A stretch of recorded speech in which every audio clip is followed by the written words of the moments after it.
This has been another Deck Tech brought to you by Stephanie on the Stack. Hope you enjoyed, and hopefully you try building the deck and having fun.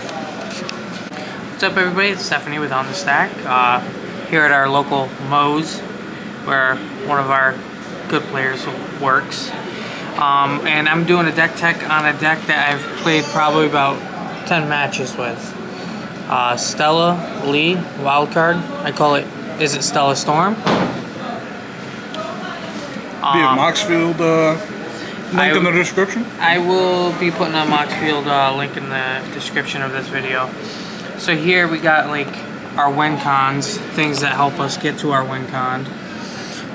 We got the Underworld Breach combo, which everybody knows. You play Underworld Breach, then you go to cast your Lion's Eye Diamond, sack your hand, put it in the graveyard, and repeatedly cast Wheel of Fortune to hopefully get down to enough cards to play your Thassa's Oracle over here.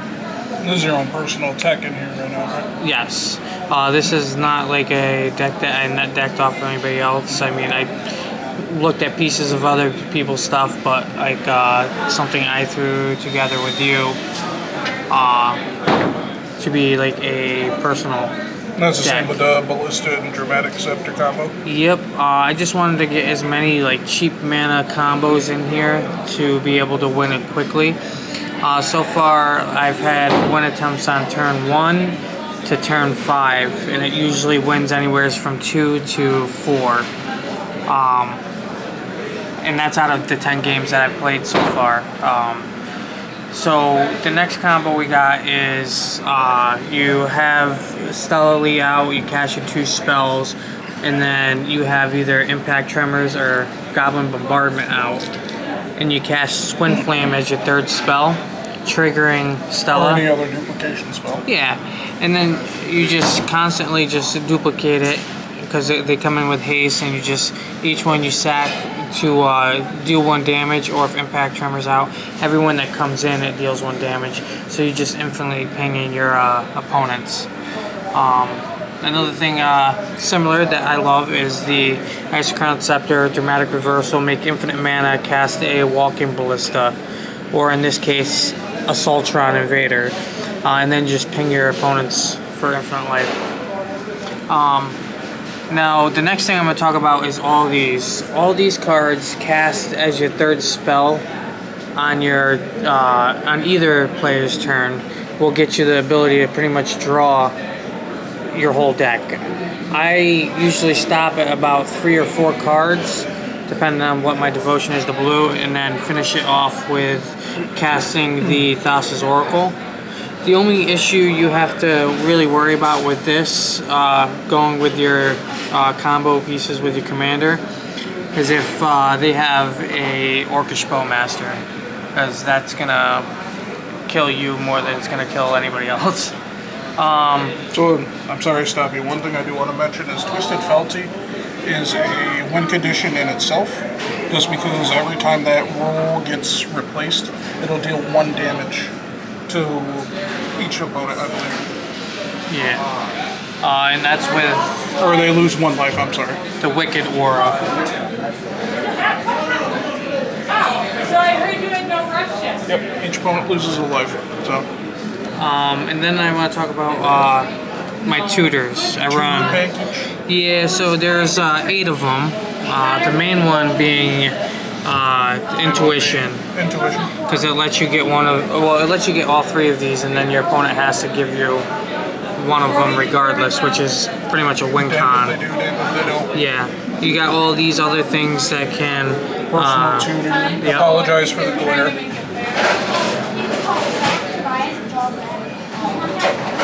Gamble's a risky one, but I mean, it's worth it.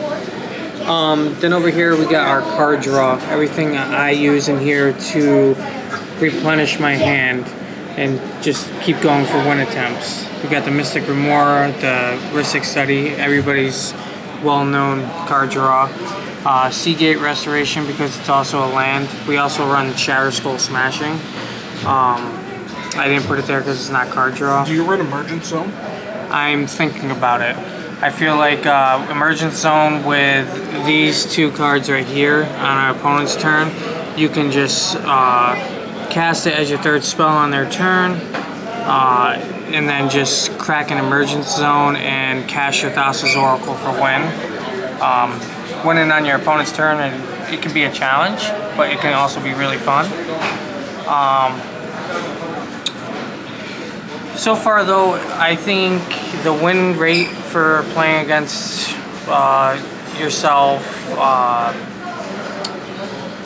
playing against you, Starkey, I feel like the win rate is probably about a 75%. I don't know about 75%. I definitely feel like it can catch tables off guard. If you have a turn rotation that's really open for you, everybody taps out for big plays, you know, counterspell, magic war, or whatever. I feel like you can utilize that and sneak in a win. So what I try to do is I try to, when I'm drawing and mulling, I try to mull until I can cast my commander on my turn 1. That way on turn 2 I can start doing things that are going to affect the board state. Cast 2 spells, exile the top card. If it's a land that I haven't played a land, I can play my land for turn. If it's a spell that one of these and I've already cast 2, then I'm already on the brink of just taking the win. Mystic Studies, Windfalls. I would like to also say that almost every spell in this deck is 3 mana or less. There's like a few like Force of Will and stuff like that, but they're like free cast on your opponent's turn. But for the majority, it's 3 mana or less in this deck, and you just go bonkers.